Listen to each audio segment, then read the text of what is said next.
آج 26ویں پارے کی تلاوت ہوئی ہے، جس میں سورۃ الاحقاف، سورہ محمد، سورہ فتح، سورۃ الحجرات، ان سورتوں کی تلاوتیں مکمل ہوئی۔ سورۃ الاحقاف یہ ایک مقام ہے، جگہ ہے احقاف، اسی کے نام کی طرف انتساب کرتے ہوئے سورت کا نام سورہ احقاف ہے، چونکہ قوم عاد جہاں بستی تھی وہیں ایک شہر کا نام احقاف تھا۔ قوم عاد کا بکثرت ذکر آیا ہے آج کی تلاوت میں، اور کفار مکہ کو قوم عاد کا ذکر کر کے انہیں ڈرانے کی کوشش کی ہے قرآن نے کہ دیکھو قوم عاد یا قوم سمود یہ بہت طاقتور قوم ہوا کرتی تھی، لیکن اللہ کی نافرمانی کا انجام یہ ہوا کہ پوری قوم تباہ و برباد کر دی گئی۔ اس کے علاوہ اور بھی کچھ اقوام کا ذکر ہے، خاص کر آج کفار مکہ کا بارہا ذکر آیا ہے، اور کفار مکہ کو اللہ تبارک و تعالیٰ نے ڈرایا ہے عذاب جہنم سے، ہلاکت و بربادی سے، اور اس بات سے کہ کہیں تم اللہ کی نافرمانی اور اللہ کے رسول کی مخالفت کر کے تباہ و برباد نہ ہو جاؤ، ویسے ہی جیسے کہ پچھلی قومیں تباہ و برباد ہوئی۔ سورۃ الاحقاف آیت نمبر 15، بسم اللہ الرحمن الرحیم، ووصینا الانسان بوالدیہ احسانا حملته امہ کرہا ووضعته کرہا وحملہ وفصالہ 30 شہرا حتی اذا بلغ اشدہ وبلغ 40 سنة قال ربی اوزعنی ان اشکر نعمتک التي انعمت علی وعلى والدی وان اعمل صالحا ترضاہ واصلح لی فی ذریتی انی تبت الیک وانی من المسلمین۔ اس آیت مبارکہ میں والدین کا ذکر ہے، اس سے پہلے بھی والدین کا ذکر آیا ہے، اور ابتدائی آیت کا جو ابتدائی حصہ ہے وہ وہی ہے جو پیچھے گزرا، اس کے بعد کچھ مختلف احکام۔ اللہ فرماتا ہے وَوَصَّيْنَا الْإِنسَانَ بِوَالِدَيْهِ إِحْسَانًا، ہم نے انسان کو ان کے والدین کے بارے میں تاکیدی حکم فرمایا، حسن سلوک سے متعلق تاکیدی حکم فرمایا کہ اپنے ماں باپ کے ساتھ حسن سلوک یعنی بھلائی کا طریقہ اختیار کرو، ان کے ساتھ اچھے طریقے سے پیش آؤ۔ آگے فرماتا ہے حملتہ امہ کرہا ووضعتہ کرہا، اس کی ماں نے یعنی ہر شخص کی ماں نے اسے تکلیف در تکلیف سہ کر اپنے حمل میں رکھا اور پھر اسے پیدا کیا۔ حمل میں رکھنا یہ خود تکلیف کے مرحلے ہیں، اور پیدا کرنا وہ بھی تکلیف در تکلیف کا مرحلہ۔ آگے فرماتا ہے وَحَمْلُهُ وَفِصَالُهُ 30 شہرا، بچے کو حمل میں رکھنا اور پھر اس کا دودھ چھڑانا یہ 30 مہینوں میں ہوتا ہے۔ یہاں دودھ کی جو مدت ہے وہ تو بیان ہوئی ہے، ساتھ ہی حمل کی اقل مدت بھی بیان ہوئی ہے۔ دودھ کی مدت اس سے پہلے گزری حولین کاملین، پورا 2 سال دودھ پلانا ہے، اس سے زیادہ نہیں پلانا ہے، تو 2 سال میں مہینے کتنے ہوتے ہیں؟ 24 مہینے۔ یہاں پہ کل 30 مہینوں کا ذکر ہے، 24 مہینے اگر 30 مہینے سے نکالے گئے تو کتنے بچے؟ 6 مہینے۔ 6 مہینہ حمل کی اقل مدت ہے، مطلب کم سے کم ایک حمل عورت کے پیٹ میں جو رہے گا، رحم میں رہے گا، اس کی کم سے کم مدت 6 مہینہ ہے۔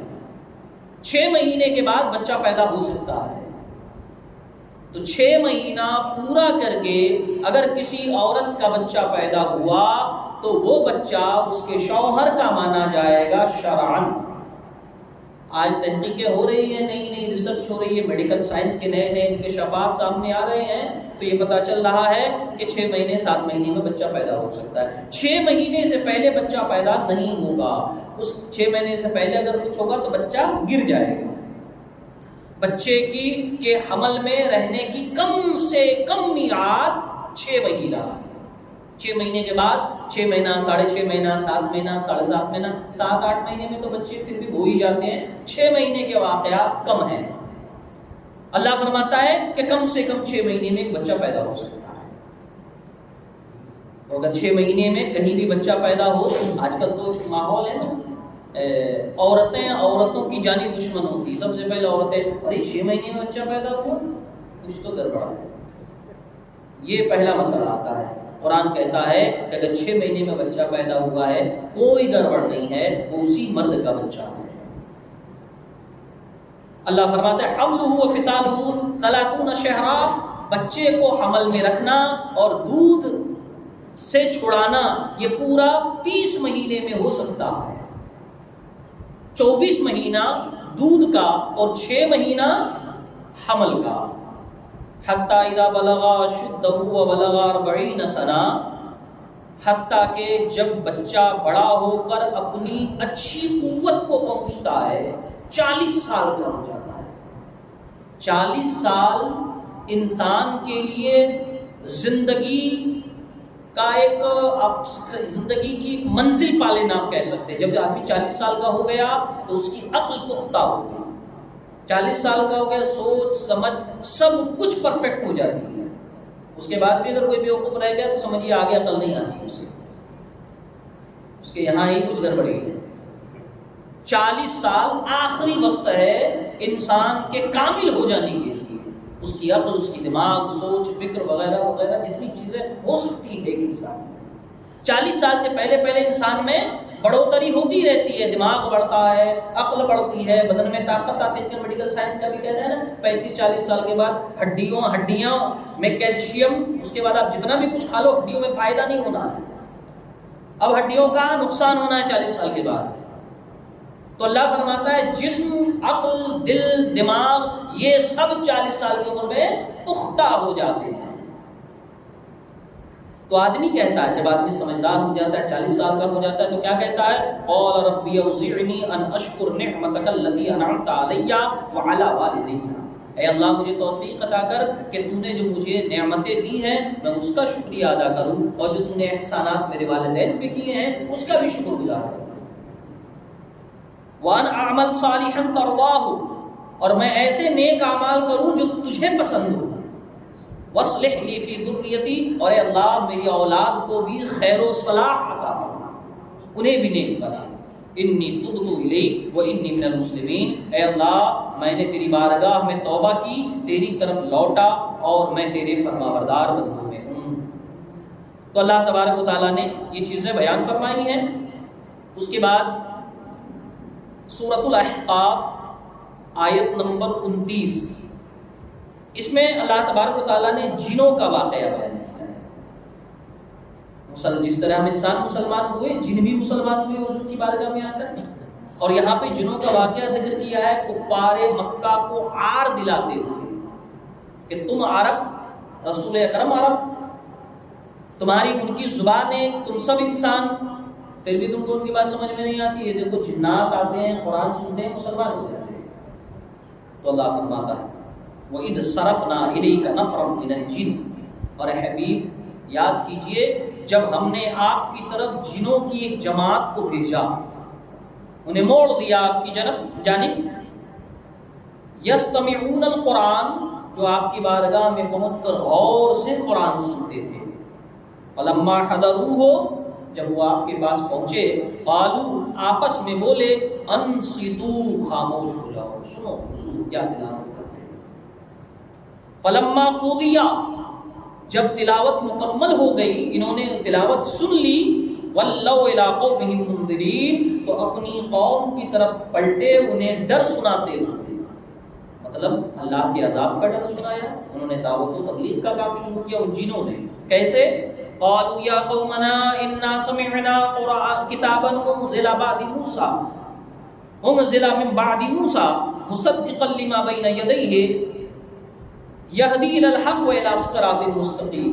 وہ پہنچے اپنی قوم میں، جنوں میں، یہ جو چند جنوں نے سنا تھا، سننے کے بعد پہنچے اور انہوں نے کہا ہے میری قوم انا سمعنا کتابا، ہم نے کتاب یعنی قرآن کریم کی تلاوت سنی ہے، انزل من بعد موسیٰ، جو موسیٰ علیہ السلام کی کتاب کے بعد نازل ہوئی ہے۔ مفسرین فرماتے ہیں اس سے یہ پتہ چلتا ہے کہ جو وہ جن تھے وہ اسرائیلی تھے، حضرت موسیٰ علیہ السلام کی امت میں سے تھے، تبھی انہوں نے موسیٰ علیہ السلام کا ذکر کیا، ان کی کتاب کا ذکر کیا۔ وہ ان کی امت میں سے تھے.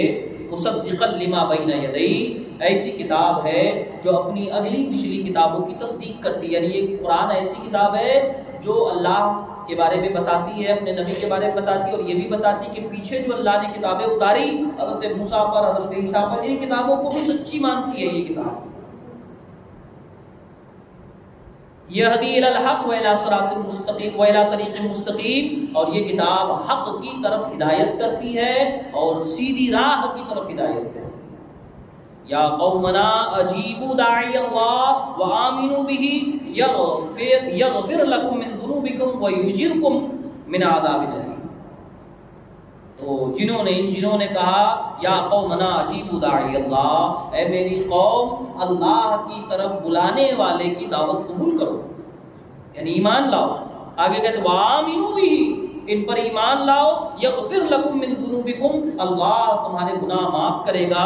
ویجرکم من عذاب الیم، اور تمہیں دردناک عذاب سے محفوظ رکھے گا. تو ان جنہوں نے اپنی قوم میں جا کر دعوت و تبلیغ کا کام کیا. یہ صورت ہوئی. اس کے بعد جو صورت ہے وہ ہے، اس صورت کا نام ہے سورہ محمد.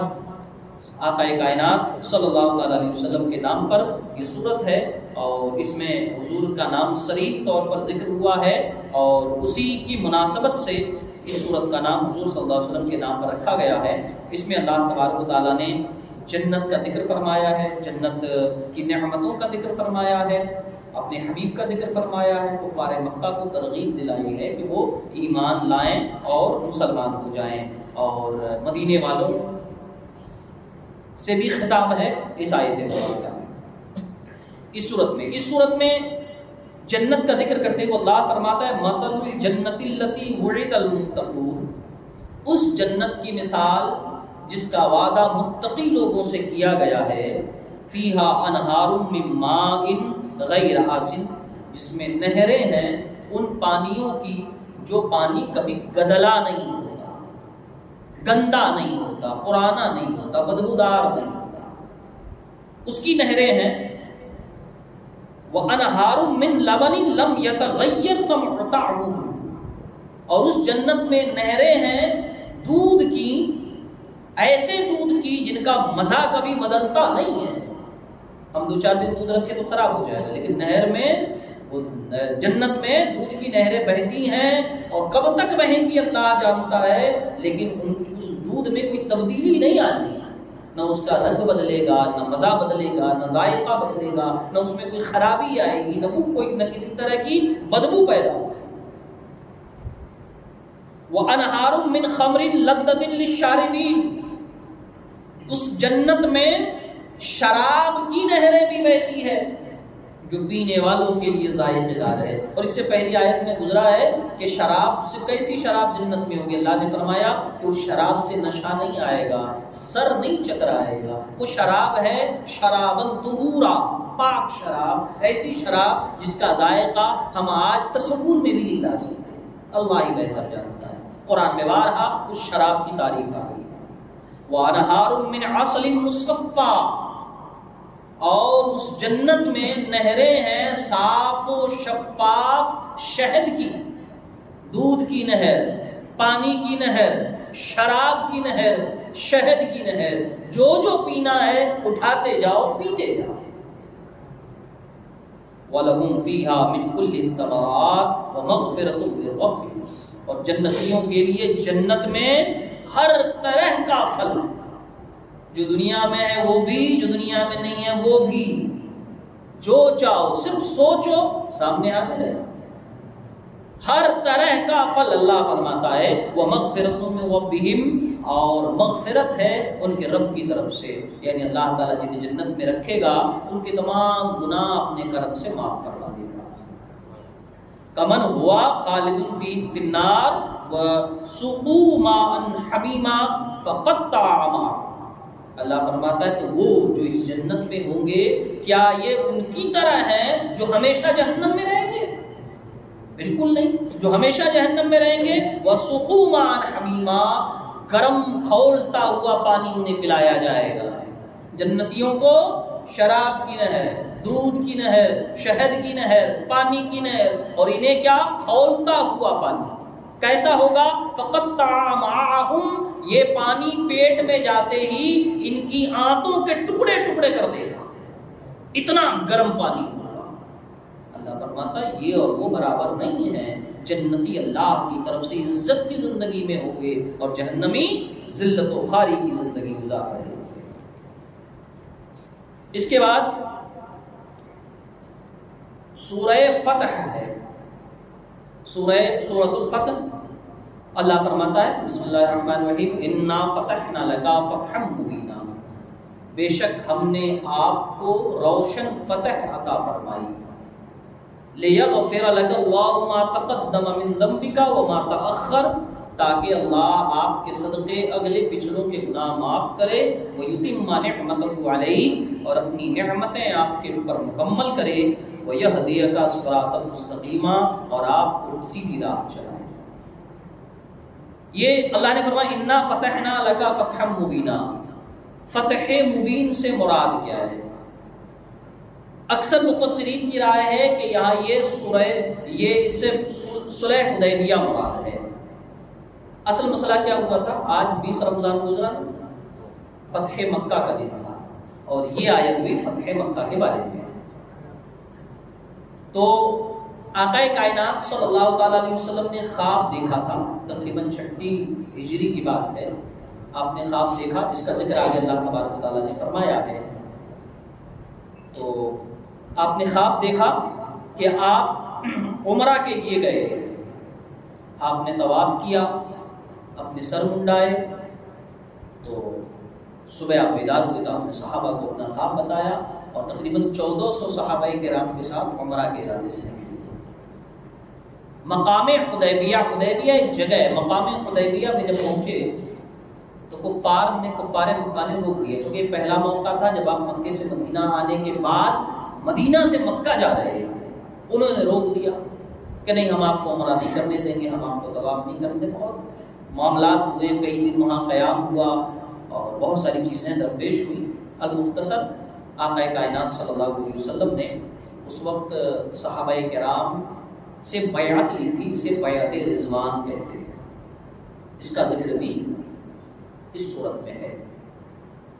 تو فتح تو ہوا یہ کہ اور کفار سے ایک صلح ہوئی تھی، اس موقع سے آپ ایگریمنٹ سائن ہوا تھا کہ فلاں فلاں فلاں فلاں شرطیں ان کے تحت ایگریمنٹ سائن ہو رہا ہے۔ تو بہت سے صحابہ کو وہ ایگریمنٹ پسند نہیں آیا تھا، خود اس میں حضرت عمر فاروق رضی اللہ تعالیٰ عنہ تھے۔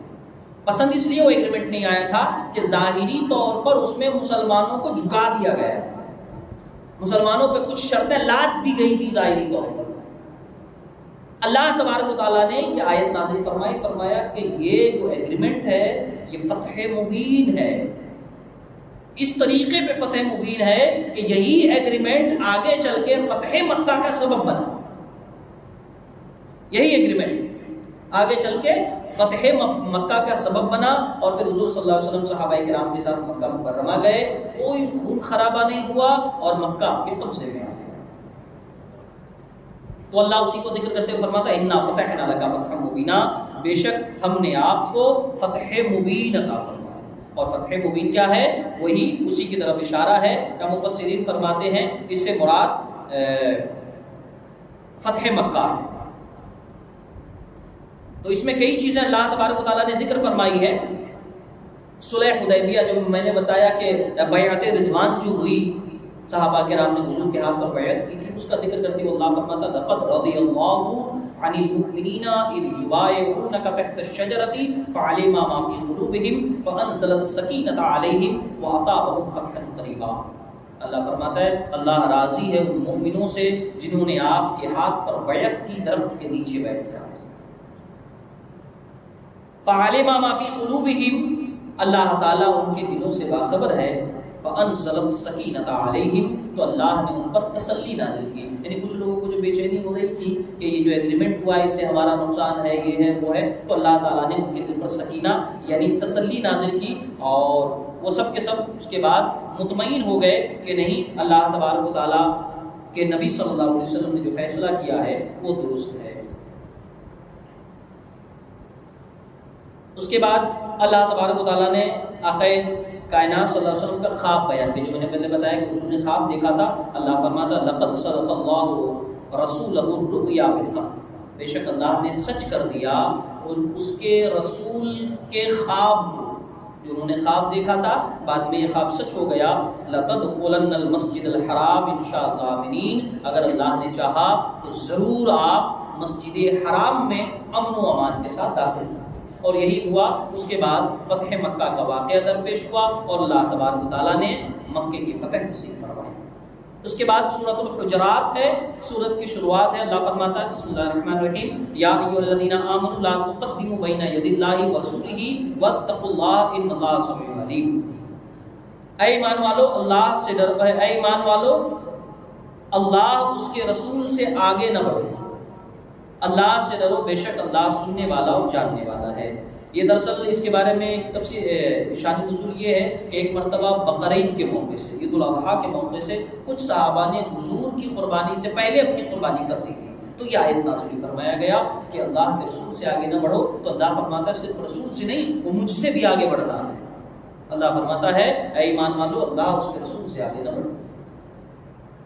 آگے فرماتا ہے یا ایھا الذین آمنوا لا ترفعوا اصواتکم فوق صوت النبی ولا تجهروا له بالقول كجهر بعضکم لبعض ان تحبط اعمالکم وانتم لا تشعرون. اے ایمان والو اپنی آواز بلند نہ کرو نبی کی آواز سے، اور ویسے بات نہ کرو جیسے آپس میں زور سے بات کرتے ہو کہ تمہارے اعمال برباد ہو جائیں اور تمہیں خبر بھی نہ ہو. یہ آیت کریمہ نازل اس کے بارے میں کئی شان نزول ہے. ایک تو یہ ہے کہ ایک مرتبہ کسی مسئلے کو لے کر حضرت ابوبکر حضرت عمر فاروق رضوان اللہ رضی اللہ تعالیٰ عنہما کے درمیان اختلاف ہوا اور یہ آپس میں بات کرتے کرتے ذرا زور سے بات کرنے لگے اور حضور وہیں تشریف فرما تھے. تو یہ آیت نازل اللہ نے فرمایا کہ نہیں، ان کے سامنے زور سے بھی بات نہیں کرنی. اور وعید کیا ہے؟ اللہ فرماتا ہے تحبط اعمالکم وانتم لا تشعرون، کہ تمہارے اعمال سب کے سب برباد ہو جائیں گے، تمہیں خبر بھی نہ ہوگی. حضور کی بارگاہ کا ادب کتنا بڑا. اللہ فرماتا ہے اس کا خیال رکھنا.